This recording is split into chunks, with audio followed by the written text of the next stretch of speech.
So my name is Michael West. I'm the Executive Dean at Aston Business School and an Occupational Psychologist. I think it's really important in terms of the development of modern organisations and of institutions in society that psychologists play much more of a leading role in their development. So I would like to see psychologists as chief executive officers, as people entering politics, as people who will really lead within organisations. Organisations and institutions are made up of people, and psychologists study human behaviour and so have a deep and evidence-based knowledge about human behaviour. So if we want leaders of institutions and leaders of organisations, then I think psychologists are actually ideal. In many ways we offer many more strengths than do, for example, engineers or economists or financiers or lawyers, and yet strangely few psychologists end up being chief executive officers, leaders of organisations, politicians. So I think as a profession, as a discipline, we need to embrace the concept of psychologists being trained to be leaders in organisations who will really make a significant difference to the world based on their knowledge of human behaviour.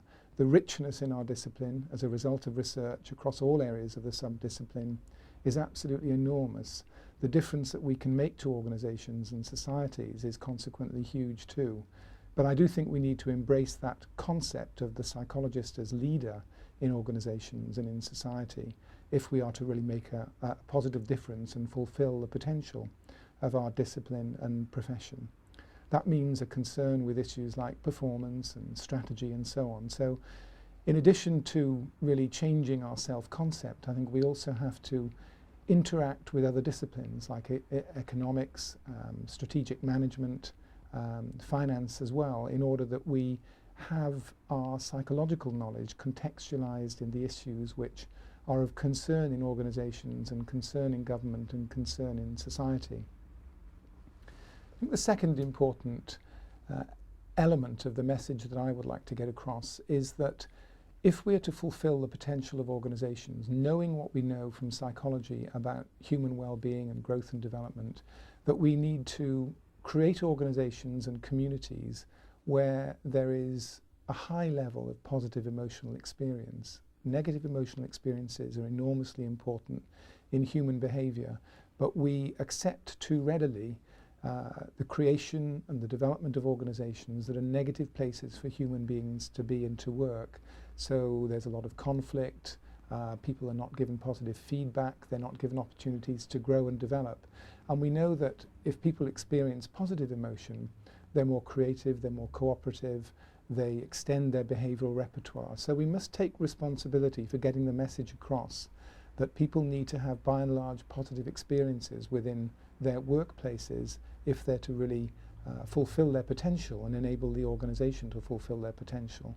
That also means that we must take responsibility for encouraging positive relationships within organizations and not tolerating the long-term hostilities and anxieties that are often characteristic of organizations.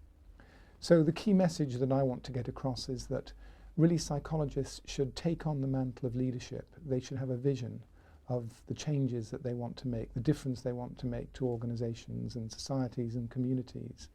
In addition to that vision, they need to have optimism and confidence, because that's what leadership is about, it's about inspiring other people with confidence and optimism.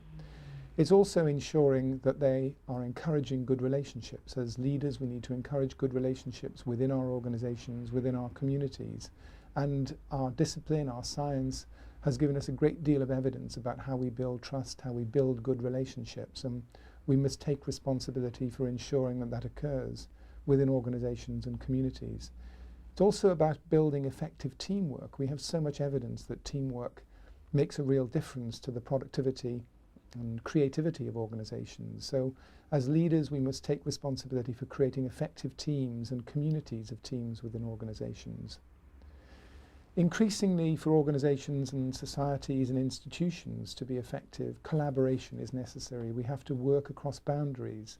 We have to work across cultural boundaries, organizational boundaries, disciplinary boundaries. And psychologists have developed a good deal of understanding about how to work cross-culturally, how to work cross-organizationally. And again, this is an area where we can provide real leadership. The challenges that we face in society demand cooperation and collaboration between disciplines and between organisations, and indeed between countries. For example, in the case of dealing with climate change, we have the understanding and the knowledge of how those relationships can be built and maintained, and therefore I believe we should be playing a leading role in encouraging cross-cultural understanding, collaboration and communication across organisations, across industries, across institutions. All of that will take an immense amount of courage, because taking on the mantle of leadership, taking on the role of a discipline that seeks to make a profound difference in society, requires the courage to have a vision, the courage to promulgate that vision, the courage to manage the conflict that ensues when you seek to innovate in society and in organizations. So as a discipline, I believe psychology must become much more courageous. Finally, I think the message that I've gleaned from research and study of psychology over my career has been that kindness is absolutely fundamental in any human community and in building relationships between individuals, between groups, across cultures, between countries, and that our role as psychologists should be to build institutions and organizations and communities that are kind places where human kindness is a key value. And that's the, I think, critical thing that we can bring as psychologists as well. What we've observed over the last 2 or 3 years is the failure of financial and economic institutions as a result of a failure of values. And I think that what we need to do, in addition to sharing our scientific knowledge, is to encourage institutions and organizations that are characterized by wisdom, by courage, by humanity, by justice, by temperance, and by wonder and indeed spirituality. So I think we must be brave and build value-based, kind communities that are informed and enabled by scientific knowledge from psychology. As Goethe said, whatever you can do or dream you can, begin it. Boldness has genius, power, and magic in it. Begin it now.